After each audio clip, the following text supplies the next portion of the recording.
Hey y'all, get me out here. Welcome back to episode 5 of my semi-regular podcast YouTube video web series thing, The State of Wild.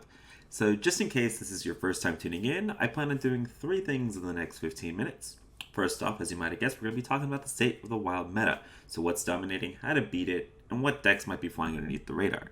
Second, we'll be talking about any wild news, any controversial topics, or maybe the lack thereof. And last but not least, we'll be talking about my decks of the week. A powerful deck, one that's being underestimated, and a fun off-meta deck that I've been enjoying. So before we get started, just a reminder to leave a like, comment, and subscribe if you enjoy this content. It's free and it supports me a lot. So without further ado, let's get started. So just as the meta was finally starting to settle, we got a set of surprise buffs and nerfs to Ashes of Outland cards. So these primarily affected Wild by buffing untouched cards in Libram and some Shaman cards, as well as nerfs really affecting Odd Demon Hunter, and that's pretty much it. But Odd Demon Hunter was one of, if not the best deck in the format, so some pretty impactful nerfs, right? And so while card nerfs aren't somehow going to bring Libram Paladin into tier 1 or buff Shaman into tier 1, they're not bad buffs. They make the cards playable, which is all you can really ask for. And then the Odd Demon Hunter nerfs are interesting. So it's a top tier deck that's been hit by, this is the 3rd round of nerfs already, which is kind of insane. I think if you look at the original Odd Demon Hunter list, I think more than half of the deck has been hit by nerfs. And it's still, the early signs of life this week have been that they're still perfectly fine. And it's performing well. And so this might be a sheer testament to the power of the Odd Demon Hunter hero power and how nuts it is. But it also might be a perfect example or display about how the flux of a metagame can contribute to the power of a deck at a specific point in time. So what I mean by this is that after the previous set of nerfs to Bloodbloom and the Quest, people were outraged that Blizzard didn't nerf the Quest into Oblivion, right? And this resulted in actually an uptick in Quest Mage play post-nerfs because people were adamant to prove that the deck was still busted, right? Prove that the deck was busted. But the meta quickly adapted, which is good. We saw a huge influx of aggressive strategies like Pirate Warrior and Demon Hunter that were really successful in combating Quest Mage. And, these aggressive strategies beating Quest Mage was kind of the whole point of the Balance team's nerfs, right? And then with aggro kind of dominating a ladder for the short amount of time, we saw an increase in stuff like Rena Priest and Q-Block, and then even decks like Rena Mage and Aug Warrior and Rena Lock kind of rise in prevalence as a reactive control deck's a reactive way to beat aggro consistently. And so when you're playing a reactive control deck, though, you open yourself back up to combo decks like Quest Mage.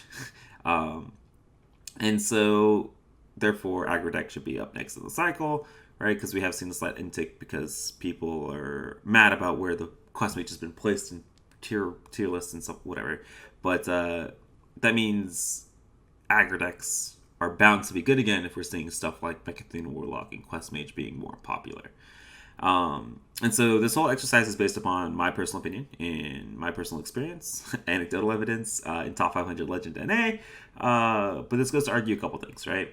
So first of all, Quest Mage Nerf has put it in a viable place as a combo deck that consistently beats control decks, right? This is something, this is probably where combo decks need to be in the meta, right? It's when combo decks start to beat aggro decks, we have a little bit of a problem.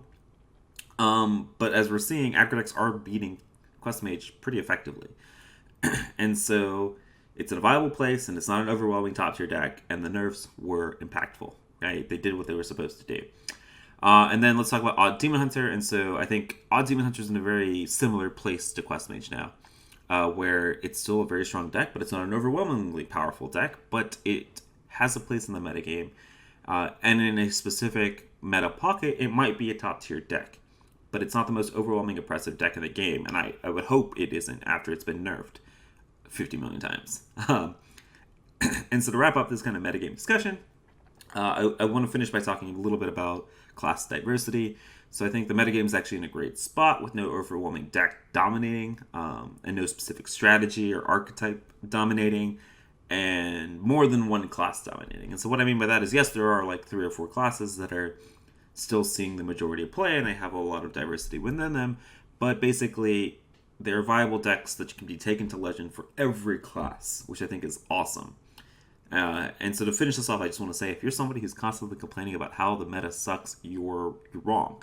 I think. And it's time to take an introspective look at your play before you keep complaining about the meta. Okay, so now moving on to the news of the format, I want to talk tournaments. So Solemn's NA tournament took place last weekend, and it ran much more smoothly than the EU counterpart, so props to the admin team for that. We saw Corbett take first place, with Jack finishing second. It was a well-run tournament with two of the best players in the format, showing their skill and finishing 1-2. And it was a great finish, and it was well-played Hearthstone. I highly recommend you guys check out Corbett's semifinals and the finals between Corbett and Jack. That's some of the most well-played Hearthstone I've seen in a long time. And I learned something watching it, so you guys definitely should watch it as well. I will link that down in the description if you guys haven't seen it already. And then the big takeaway, the tournament was a great success, and I really hope more people host more tournaments. They're really fun, completely different experience, and I think a lot of people enjoyed it. I know that the HTTS is planning on running more tournaments in the future, so if you want to get in on some of the tournament action, I'll provide a link to their Discord where you get a bunch of news and stuff like that down in my description as well. And I will let you guys know about any other tournaments that I hear about in the future as well. And so now kind of looping back around to the surprise buffs and nerfs, though, I won't go through all of them in this video because I already did that in another video, so you guys should definitely check it out. But I wanted to talk about how I think they're going to impact the meta and how they might already be doing so in the week that we've had them. So for the buffs, Eldor Attendant being able to be tutored off of Christology has been great, and it's made the archetype so much more viable in Wild. And so whether you're going pure Libram Paladin or Quest Libram Paladin or using the Librams for your Uther OTK strategy, regardless, the package is a hell of a lot more consistent and definitely something to be wary of in the Paladin arsenal. However, none of those decks that I mentioned are anywhere near powerful enough, in my opinion at least, to break into that upper echelon of decks, into that Q block and Rito Priest tier list. And then the Torrent and Lurker Below buffs are great for decks like Rena Shaman and Shudderwalk Shaman. But something that I think is pretty underestimated, actually, is the Lurker Below in Even Shaman. The card's a great comeback mechanism against aggro and kind of a finisher against other aggressive decks, just kind of locking them out of any sort of board state. I've been playing it a ton recently, and it's been feeling really, really good, and definitely something that you kind of want to look into when you're playing and building your Even Shaman builds. Maybe look at the Lurker Below as a replacement for something like Vicina or Stormbringer. And then talking about the nerfs, the large majority of the nerfs are pretty irrelevant for Wild, except for the nerfs, of course, to Odd Demon Hunter. Like I mentioned earlier, though, Odd Demon Hunter is still very, very good. So most of the time, Sigil Runners are being dropped for other 1-drops or the Pirate package, if they weren't already running it. And I definitely don't think Sigil Runners are worth it. I think a 1-mana 1/1 situationally drawing you a card is just not good enough. And then the Priestess of the Fury. This is the card that I'm still, even after a week of playing with the deck, I'm still kind of iffy on whether you want to cut this card or not. So the big impact of this nerf means that it's a lot less likely to stick around for a second turn, let alone multiple turns, and therefore multiple activations. However, you are still getting that one activation, which still can be pretty powerful and still demands an answer. Okay, it is a lot easier to answer, but you do still need to answer the card. And so I definitely can still see an argument for running this card in Odd Demon Hunter and even running 2 of these cards in Odd Demon Hunter. Or maybe going down to 1 and then running something like Leroy. I'm personally running 0, and I've been having a lot of success. However, when you run 0, you run out of steam a lot easier, right? You're a lot more Odd Rogue-esque, where you are a lot more bursty and a lot less sustained damage. And so you'll run out of steam against decks like Reno Priest and Druid. But again, this is only a week, and it's been 2 months of Demon Hunter, and we still don't have a refined list of the deck. So it'll be interesting to see how Odd Demon Hunter lists continue to get refined as we go on. Okay, and so part 3, here's where I talk about my decks of the week. There'll be one powerful meta deck that I think is one of the current kings in the format, or the one that I'm having the most fun playing. We'll talk about an under-the-radar deck that I think is sneaky good in the current meta, and potentially a meme deck that I've been really enjoying messing around with for all of you guys that are not into tryhard legending or are just looking to take a short break at the ring floor. So for my powerful meta deck for this week's episode, I actually wanted to showcase the version of Demon Hunter that I've been playing. So I've gone from rank 1700 to about rank 500 legend with this deck in a few hours, actually. So this deck definitely still works. Uh, I'm back on the Pirates train to kind of fill out my 1-drop slot since I'm not running Sigil Runners anymore. And I've cut the 2 Priestess to make room for Leroy and a Mana Burn. But you could totally cut one of them to run a Priestess if you are so inclined. Like I said, this deck is much more Odd Rogue-esque, a lot more burst damage, much more revolving around utilizing and efficiently using your hero power, rather than longevity and sustained damage via the Priestess of the Furies. But yeah, I think Odd Demon Hunter is still a very, very good deck. I think this is the version that I would run. It's not super Protect for the Mirror or anything like that. But again, I think this list is far from refined. I just wanted to showcase where I'm at with the list in case you guys wanted to take it and try to hit Legend or climb Legend with it. And so now for the second deck, I wanted to feature one of my all-time favorite decks, Quest Jade Shudderwalk Shaman. This version of the deck is primarily focused on playing some of the new buffed cards, right? Specifically Torrent and the Lurker from Below.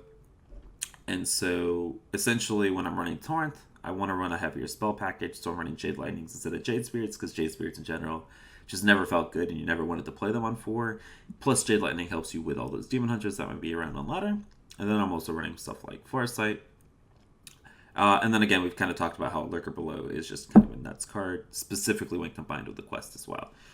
So this deck in general focuses primarily on tempo and card draw, kind of just rushing to basically, you have a ton of draw and you have a ton of just ways to fight for board, right? You have Sandstorm Alley, you have the Claws, you have the Jade Lightnings, you have the Lurker from Below. And essentially when you play the Shudderwalk, you with or without the Quest activation, it's not required, but it essentially locks your opponent out of interacting with your board because you have the Boom Pistol and the Lothab, and then you just create a huge board of Jades that you're able to kill your opponent with. And so I don't like running a bunch of situational cards like Zola or Rummaging Kobold or anything like that in my deck. And while this deck is definitely not top tier, I think it's a very strong deck that I have taken many games off of top tier decks with. Don't sleep on it. I think it's like a sleeper tier 3, tier 4 deck. And it's something that opponents won't be expecting, which I think is huge. And again, since I am the only one that's playing this that I have seen on ladder, I definitely think there is a lot more room for improvement with this deck as well. So if you guys do run it and you guys do make some changes, I would love to see what you guys are doing with this deck. And for the meme deck of the week, I can't say this section without talking about my version of Libram Paladin, especially with all the buffs. I'm all in on the quests. I do love the last Kaleidosaur. None of that UTK crap in my deck. No Uther stuff.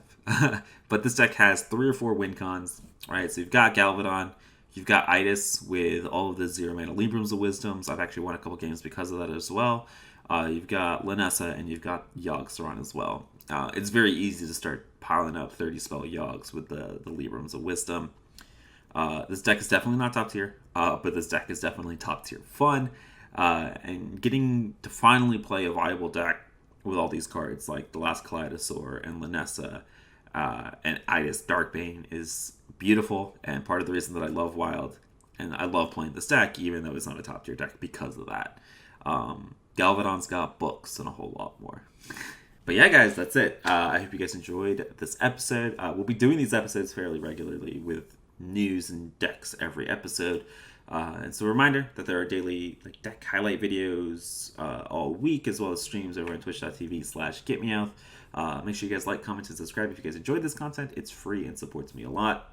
Hope you all enjoyed. Stay safe out there, and see you guys next time. Later.